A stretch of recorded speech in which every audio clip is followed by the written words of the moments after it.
10 মাস আগেই বলছিলাম এই স্মার্টফোনের দাম কমলে শিওর বাংলাদেশের চাহিদা বাড়বে। মানে 20,000 টাকার ফোন যদি 17,000 টাকা এখন পাওয়া যায়, ডেফিনেটলি এটার চাহিদা তৈরি হতে পারে। আরও যেহেতু এটা একটা স্যামসাংয়ের ডিভাইস, গ্যালাক্সি A16 4G স্যামসাংয়ের সেই ডিভাইসটি নিয়ে কথা বলছি, যেটার ফুল রিভিউ আমাদের চ্যানেলে কিন্তু আরও 10 মাস আগেই দেওয়া হয়েছিল। তো তখনই বলছিলাম যে এই ফোনের দাম এই মুহূর্তে 20,000 টাকা, হয়তো দামটা একটু বেশি আছে, বাট 17-র ঘরে চলে আসলে এই ফোনটা চাহিদা আরও বেশি বেড়ে যেতে পারে। এবং গতকালকেও দেখলাম অনেকেই কমেন্ট করছেন এই স্মার্টফোনটা রাইট নাও মার্কেটে অ্যাভেলেবল রয়েছে কিনা, এবং শুনতে পাচ্ছেন হয়তো বা দাম কমছে, এখন কেনা যাবে কিনা। তো সেই বিষয়টাই আজকে আমরা একটু একটা রিক্যাপ ভিডিও বলতে পারেন। আমরা 10 মাস পরে গিয়ে দাম কমলো মানেই কি আসলে কিনবো, নাকি আসলে এটার চাইতেও বেটার কোনো অপশন রয়েছে, সেই বিষয়টা চলুন একটু ফাইন্ড আউট করি। হ্যাঁ, এই ফোনটা এখনো মার্কেটে অ্যাভেলেবল আছে এবং SMS গ্যাজেটে অ্যাভেলেবেল রয়েছে, গ্যালাক্সি A16 4G। এবং মজার ব্যাপার হলো লাস্ট কয়েক মাস আগেও এই ডিভাইসের দাম 20,000-এর কাতারে ছিল, 19-20,000 টাকায়, বাট এখন 17,000 টাকায় SMS গ্যাজেটে পাওয়া যাবে আর কি। এনিওয়ে, আমরা যে ভ্যারিয়েন্ট নিয়ে কথা বলছি এই দামে, সেটা হচ্ছে 6/128GB variant, 6GB RAM, 128GB।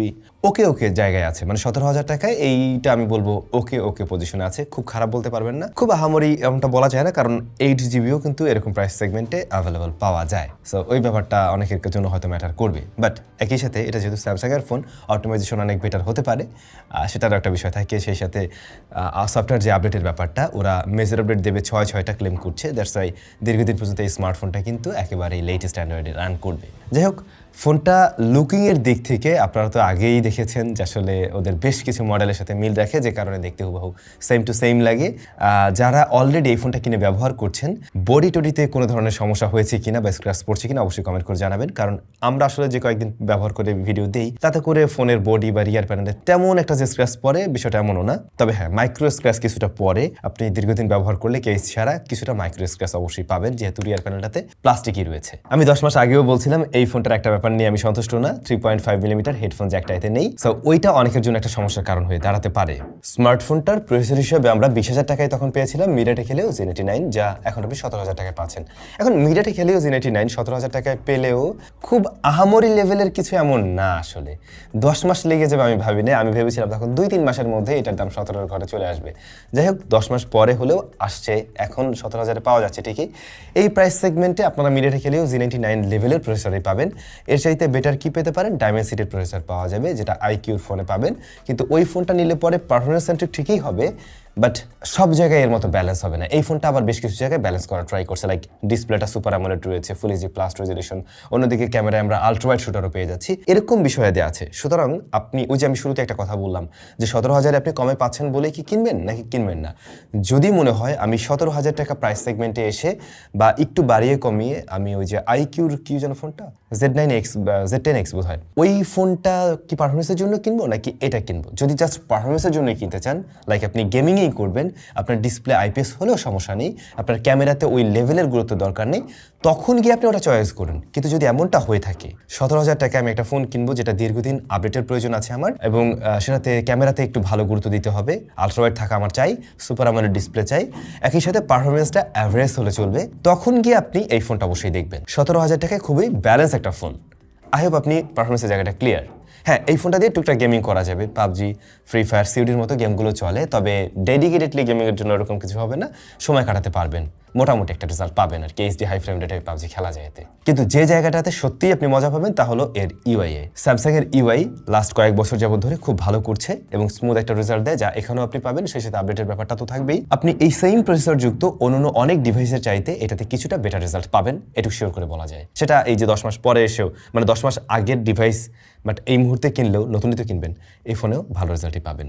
RAM 6GB, 128GB storage, MediaTek Helio Z89, 6 বছরের আপডেট, One UI 7, সবকিছু মিলে পারফরমেন্সের জায়গাটাকে আমি 17,000 টাকায় বেশ ব্যালেন্স একটা জায়গায় রাখবো এবং এই জায়গা থেকে আমি রিকমেন্ড করতে পারি। এবার যদি একটু ক্যামেরাতে আসি, স্মার্টফোনটা রিয়ারে 3টা শুটার আছে, জাস্ট নামে মাত্র না। মেইন শুটারটা 50 মেগাপিক্সেল, এরপরে 5 মেগাপিক্সেলের একটা আলট্রা ওয়াইড শুটার রয়েছে এবং 2 মেগাপিক্সেলের একটা সহকারী sensor and front facing camera 13 মেগাপিক্সেলের। এখন এই যে রিয়ারের যে সেটআপটা, এই সেটআপটা আসলে কাজে লাগার উপযোগী। আমরা স্যামসাংয়ের আরও কিছুটা দামি ফোনেও 5 মেগাপিক্সেল আলট্রা ওয়াইড দেখেছি। হ্যাঁ, এইটার 5 megapixel ultra wide proper lighting কন্ডিশনে ইউজেবল ছবি দেয়, আপনি সেই ছবি কাজে লাগাতে পারবেন। লো লাইটে ভালো রেজাল্ট দেয় না, একটু সফট করে দেয় আর কি, তখন গিয়ে অতটা ডিটেল পাওয়া যায় না। কিন্তু ডে লাইটে এর যে মেইন ক্যামেরা এবং আলট্রাওয়াইড দুটোর ছবি কাজে লাগছে, এবং মেইন ক্যামেরাটা বরং অনেক স্মার্টফোন থেকেই এই প্রাইস পয়েন্টের ম্যাক্সিমাম স্মার্টফোন থেকে আমি বলবো এগিয়ে থাকবে। আপনি যদি মেইন ক্যামেরা দিয়ে সেটা একটু লো লাইটেও নেন কিংবা হাই লাইটিং কন্ডিশনে, একটু ব্রাইট লাইটিং কন্ডিশনে, দেখবেন প্রত্যেকটা ক্লিকেই ইউজেবল ছবি দিতে পারছে এই ডিভাইসটা।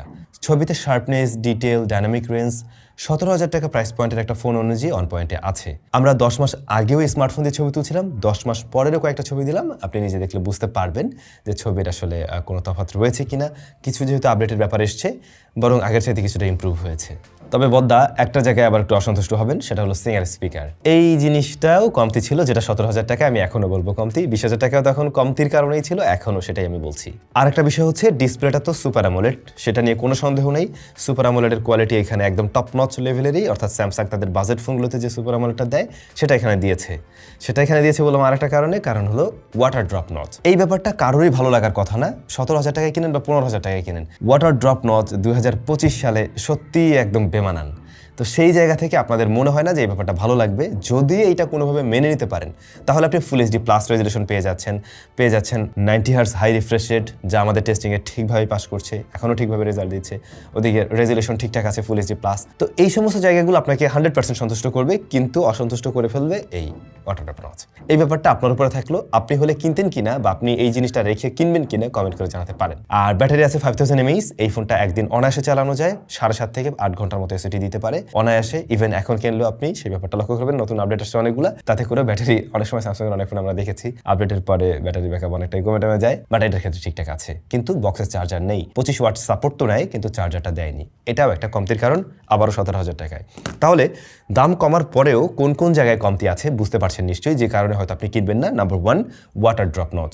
নাম্বার 2, ভালো ব্যাটারি ব্যাকআপ থাকা সত্ত্বেও বক্সে তার চার্জার পাচ্ছি না। আর নাম্বার 3-তে রয়েছে ডুয়াল স্পিকার নেই, সিঙ্গেল স্পিকার। এই 3টা মেজর কারণ আছে এই ফোনটা না কেনার জন্য।